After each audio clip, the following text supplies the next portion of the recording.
Kamusta mga ate, kuya, beshi? Si Chari po ito mula sa The Sun, Moon, Stars, PH Tarot.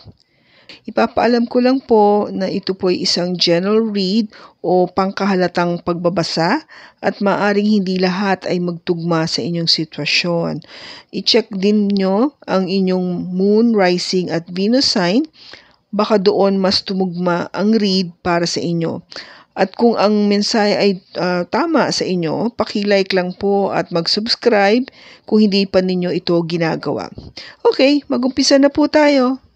Hello po mga ate, kuya, beshies. Kamusta na po kayo? Andito ulit ako si Chari para gumawa ng another reading. And this is for the sign of Taurus, Sun, Moon, Rising, and Venus. And of course, welcome po yung mga cross-watchers natin at yung mga bago po nating mga viewers. Ngayon, tingnan natin kung ano yung makukuha nating mensahe para sa iyo, Taurus, galing sa iyong person. Ano yung nasa damdamin niya para sa iyo?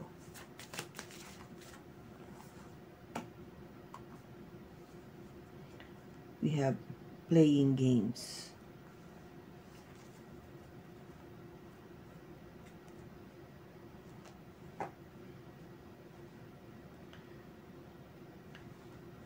Okay, ang sinasabi dito, this is a game to me. The way I'm acting, responding, or posting it to get your attention. Okay, so para sa kanya, isang laro ito. Okay? Yung relationship niya sa iyo is tinatreat niya o tinuturing niya na parang isang laro. Okay? So, paglaro, it means, di ba, something that is fun, no? Masaya. Nag-enjoy ka, di ba? Usually, ganun ang mga laro, di ba? Pag naglalaro tayo, kahit nung maliit pa tayo o kahit itong malaki na tayo. Ginagawa niya kasi to para, alam mo yun, makuha niya yung attention mo. Ba, umaarte-arte siya para mapansin mo siya. So, yung maliwanag na ang intention niya dito is talagang makuha yung buong pagmamahal at yung attention, no? Para sa kanya lang nakatungo. O kailan niya gusto na ibigay mo ito sa kanya.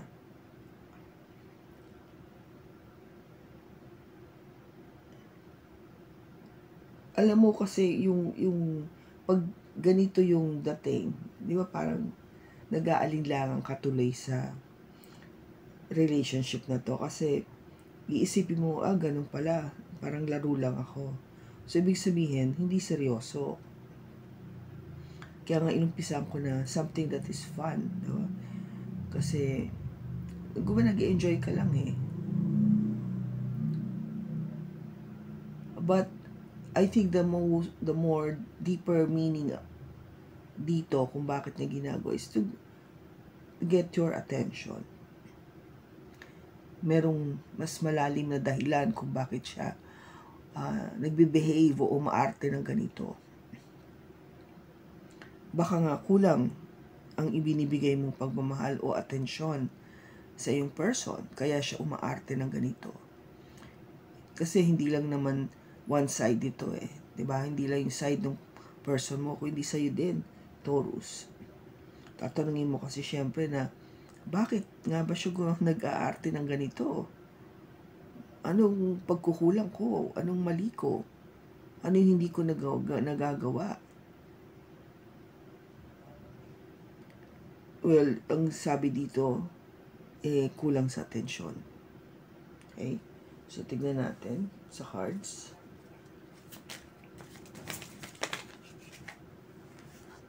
We have the Two of Swords.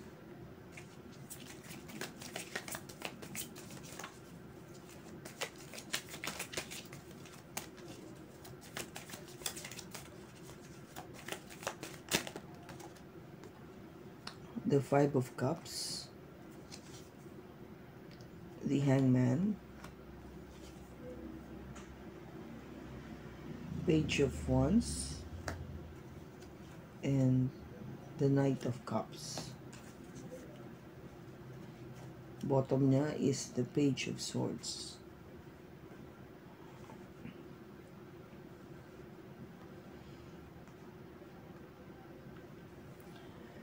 Okay, Taurus, yung bottom card mo dito is the Page of Swords. So, ibig sabihin, meron talaga siyang gustong ipaalam sa'yo, no?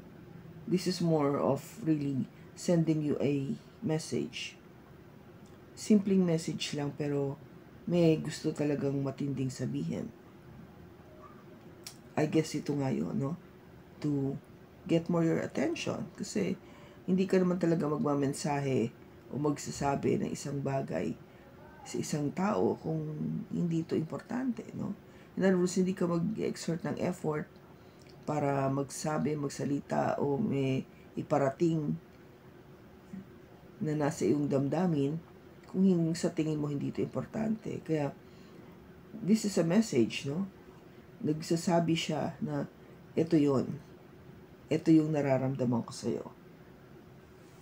And I think your person wanted justice, no? Justisya. Kung ba parang sinasabi niya na ibigay mo naman ang nararapat para sa akin. Kasi sa ngayon, with the Two of Pentacles, alam ko hindi balanse ang pagbigay mo ng pagmamahal at attention sa akin. So dito pa lang nakikita mo na may imbalance, no? Hindi pantay. Justice is all about balance, about giving what is rightfully right, no? Yung tama, binibigay mo yung tama, yung nararapat. So dito pa lang yung mensahe sinasabi na, 'di ba? Meron akong gustong sabihin sa iyo. Nabigyan mo naman ako ng nararapat na atensyon at pagmamahal. Dahil nakikita ko na hindi tama o balanse yung binibigay mo sa akin. Okay? So, maliwanag po yan. That is exactly the message.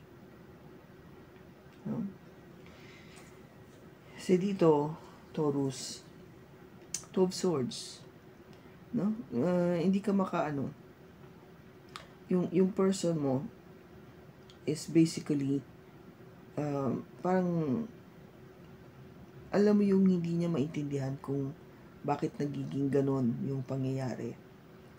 Kung ka ba magulo, dahil nakikita nga niya na hindi yung expectation ba that you should be the one really giving all this love and attention, but somehow merong parang nagbablock para mabigay yun. And ang nangyayari tuloy is your person is having this feeling of regrets. No, parang nagdadalawang isip na tuloy siya kung tama ba na pumasok siya sa pagkakaroon ng relasyon sa'yo. Kasi kahit papano, there is expectations and dahil doon, nagkakaroon ng tinatawag natin na yung hindi nami-meet yung expectation, frustration, no? You get frustrated kasi hindi na-meet yung expectation. Kaya nga, di ba, ina-advise natin na walang expectations pagdating sa relationship. You should accept your person as they are, but syempre, rightfully, dapat alam mo rin naman na ito yung dapat mong gawin, di ba? Sa tao. Yung tinatawag natin, it has to be reciprocated, pantay. Para yung binibigay ng person mo sa'yo na pagmamahal at attention, ay ganun din ang maibabalik mo sa kanya. Kasi yun ang tama. Yung hangman dito is ang nangyayari tuloy, parang nag-iintay siya. Nag-iintay siya sa iyo na makita kung magkakaroon ng pagbabago. And also wanted to check kung bakit ka ganon, no? Your person is trying to see kung bakit ganon yung way ng pagbibigay mo ng love and attention sa kanya. Maybe meron siyang mga bagay na hindi naiintindihan or nagigets from you, kaya gusto niyang makita yon. And that is the energy of the hangman, no? Kung gaba binabaliktad mo yung sarili mo para makita mo nga kung may mga bagay na para sa kanya, yun ang gusto sabihin. So, yung person mo is really, trying to do everything just to see yung perspective mo kung bakit ka ganito. Kasi, I think there is that lack of communication, for one. Kaya siguro, siya yung para bang dahil di tayo nakapag-usap mabuti, hindi natin nakiklear, o maybe hindi niya nasasabi sa'yo completely na ganito pala yung kanyang nararamdaman towards you. Siya yung gumagawa ng kung gabae paraan para makita niya yon without you really knowing it, na gano'n na pala yung ginagawa niya. And with the Page of Wands, again, this is a message that wanted to be said, no? Na gustong iparating sa'yo, Taurus, na yes, I want to have fun with you. I want to enjoy exactly yung mga bagay na gusto mong gawin. I want all of that to be with you. Na sana ganun din ikaw. Na kung ano man yung gusto mong gawin, kung saan ka nare-relax, kung saan ka talaga you feel, young, and you just wanted to chill out, mga tipong ganon, sana kasama ako doon. I'm willing to do that naman with you Parang ganon yung dating, di ba? Kasi, mahal ka nito, Taurus, with the King of Cups. Mahal na mahal ka nito. Kaya ginagawa niya lahat, para maintindihan ka niya. Siguro dahil di nga kayo nakakapag-usap maigi, sabi ko nga, siya nang gumagawa ng ibang way just to find out bakit ganon. Hindi naman siguro masama na humingi o anuhin ng tao na yung person mo na kung baga binibigyan kita ng 100% of love and attention ko. Sana ganon din ikaw. Kasi nga, mahal na mahal kita. And with the King of Cups. So I love you so much. Okay? So, tingnan natin. Bakit andito yung Two of Swords?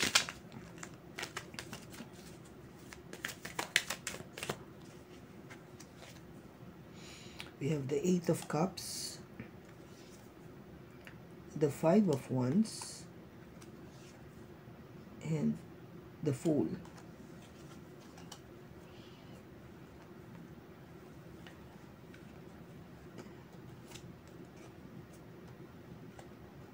Ang sinasabi dito, Taurus, kung bakit siya naguguluhan, naiisip niya na kasi na umalis na lang kaya ako.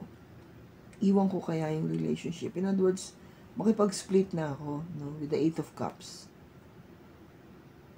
Naiisip niya na kasi nga parang andun na yung frustration na hindi mo na ibibigay sa kanya yung nararapat na pagmamahal at atensyon. And dahil dyan, nakikita mo na may conflict with the Five of Wands. No? May kaguluhan. Merong hindi nagkakasundo. Or pwedeng pakiwari niya na baka merong kakompetisyon. There must be somebody else.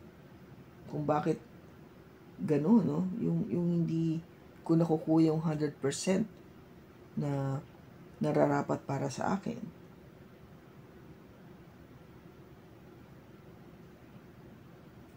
Pakiwari ko parang biglaan lang ito nangyari. Parang all of a sudden, gano'n na nangyari, no? Ang pakiramdam ko is anytime I just want to go. Kasi nga yung kutob ko, baka meron akong kakompetensya sa atensyon at pagmamahal ng aking person ni Taurus. Ganun no? Ganun yung dating. Kaya naisip niya talaga na alis na lang ako sa relationship. Bakit andito yung 5 of Cups?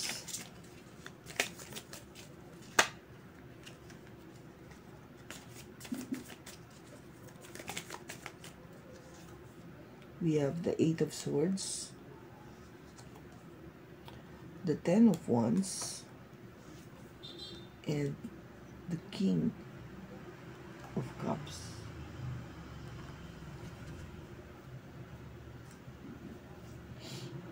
Sorry po, ito pala yung Knight of Cups, but it's still the same.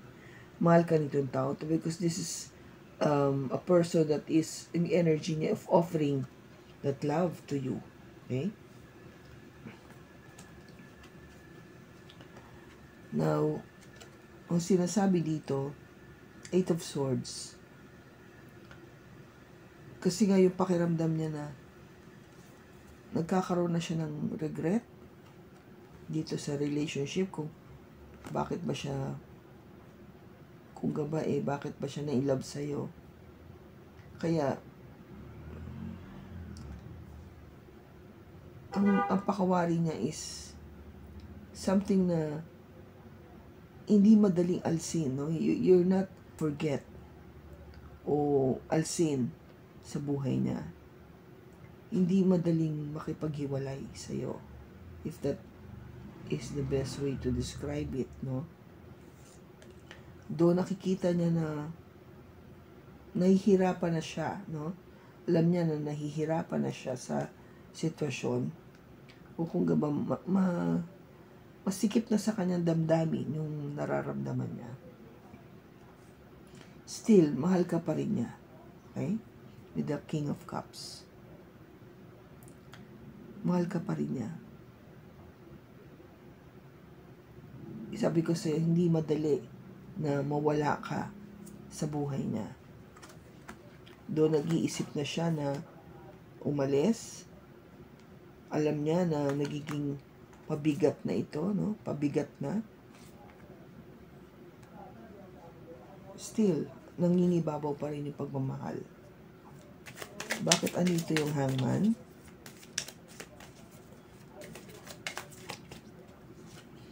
We have the 4 of Pentacles, the Wheel of Fortune, and the Empress.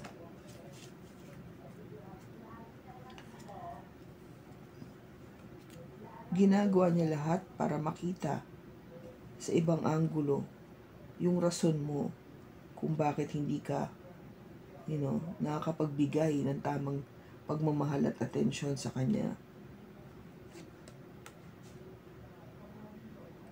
Ginawa niya to kasi ayaw ka nga niyang mawala. Nag-hold on siya dito sa relationship na to, Taurus. Hindi niya basta nga ma-let go, di ba? I told you, hindi ka madaling makalimutan, hindi ka madaling ma-let go. Kaya nag-hope siya na sana magkaroon ng pagbabago. There will be hoping for a change, no? There will be, kung gaba parang umikot yung ating wheel of destiny na para maging maganda naman, masaya naman at mapuno ng pagmamahal at attention itong relationship na to. That it will still grow, no? Lumago pa siya, maging maganda pa yung pagsasama nating dalawa. Okay? Bakit andito yung Page of Wands?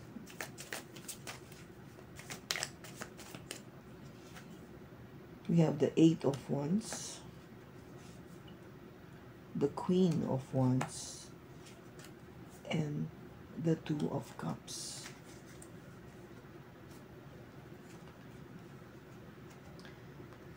Yung sabi ko sa'yo kanina na nagpapahiwatig, no? Yung person mo wanted to send you this message na, yes, I want to spend time with you, a lot of time with you. Kahit sa moment of, no? Yung pagre-relax, if you just want to have fun, I want to be with you. Let's do it together. Yun yung gusto niyang i-communicate with the Eight of Wands. Gusto niya sabihin to sa'yo o iparating sa'yo yung mensahe na to, no? And hoping with the Queen of Wands that would start ulit yung spark na yon, yung feeling of enjoyment and lahat nasa akin because you find me, no? Sasabihin ng person mo, Taurus, that you find me attractive again. You find me exciting. You find me to be fun to be with. Lahat ng pagiging characteristics ng isang Queen of Wands. Makita mo sa kanya yon ulit. Kung nakita mo ito dati, sana you're hoping na sana makita mo ito ulit sa kanya. Why? Because, sabi ko nga, para sa kanya, ikaw yung kanyang person. Para sa kanya, ikaw yung the one. Para sa kanya, ikaw yung soulmate with the Two of Cups. No? Mahal na mahal ka nito, Taurus. Kaya kung gaba parang hindi ba nararapat lang na talagang ibigay mo sa kanya yung para talagang meant para sa kanya in terms of your love and attention? Bakit andito yung Knight of Cups? Bakit andito yung Knight of Cups? We have the Seven of Pentacles, the Knight of Wands, the Knight of Swords, and the Ace of Cups.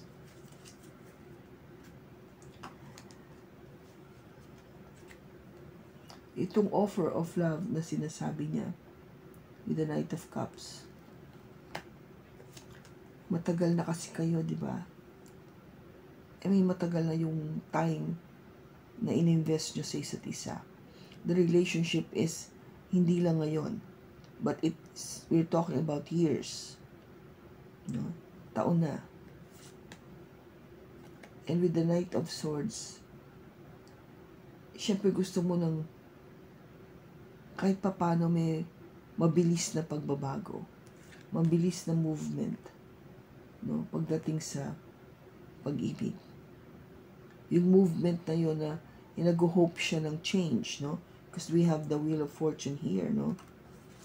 Yung change na to. Sana, ito yung maghudyat ng panibagong pag-ibig sa atin. Kasi kung pakiramdam niya na parang wala na, nawawala na yung pagmamahal na yon, yung init na yon, nag-hope siya na sana bumalik at maging bagong pag-uumpisa muli natin, dalawa, Taurus. Okay? Na mas mainit pa. Namimiss ka nito sobra, Taurus.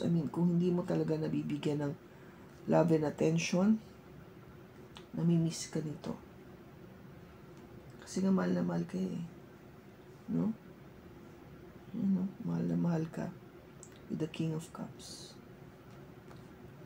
And the King of Cups and the Ace of Cups. Ito pa. Two of Cups. Diba?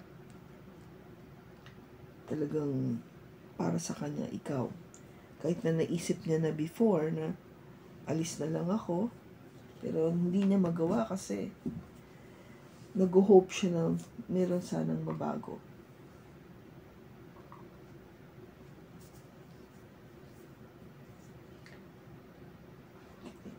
Tanungin natin. Yung pinipray ba niya yung person ni Taurus na bumalik yung love and attention? Matutupad ba to? Magagawa ba to ni Taurus? Yes. With the Knight of Wands. You just need to be, you bring back that passion again, you know? Pakita mo. Pakita mo. Mahal pa ba ni Taurus itong person niya?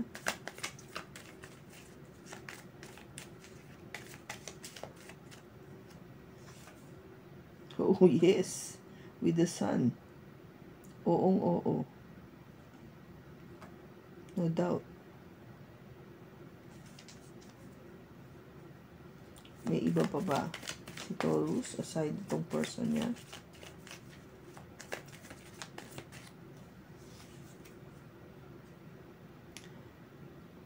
It says here, yes. Siguro there is somebody na you're eyeing on kung bakit nagkakaroon ng, alam mo na, yung attention ba ng ibang tao. Pero mahal mo yung tao mo. Mahal mo yung person mo. Maybe nag-aano ka lang kung gaba na-divert lang yung attention mo sa iba. Kasi siguro nga, alam mo yun, yung feeling ba na baka nawala na ngayon dito.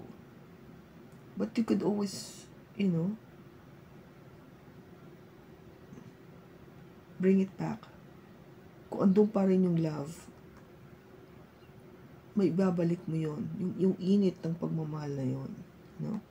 That fire, pwedeng ibalik. Yung passion, pwedeng ibalik. You just have to do it. Kasi mahal mo naman eh. Ang mahirap kung di mo na mahal. Diba?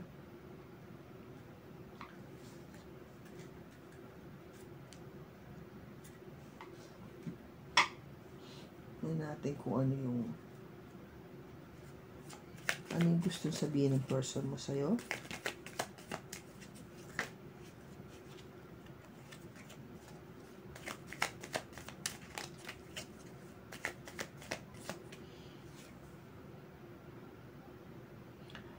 I knew exactly what I was doing.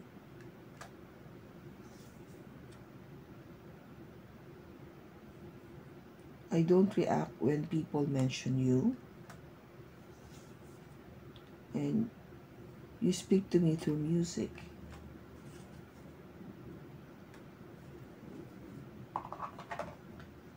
Ito yung mga gusto niya sabihin sa'yo rin.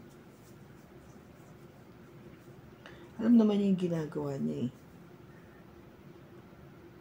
Hindi na lang siya nagbibigay ng reaksyon pag sinasabi niya. Pag yung mga tao hindi na lang siya nagbibigay ng reaksyon kapag yung mga tao ay tinatanong ka. Taurus. Siguro ayaw niya kasing ipaarating sa iba yung talagang nangyayari sa inyong dalawa, no? At kapag meron siyang naririnig na isang kanta, ikaw ay naalala niya, no? Kung gabay, through music, mas lalong kung gaba nabubuhay yung kanyang love sa'yo. Okay? So, natin. Ano yung advice? Ano yung advice?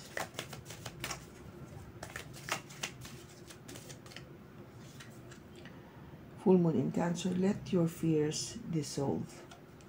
Okay? Taurus, kung merong mga takot ka nararamdaman, alisin mo yun.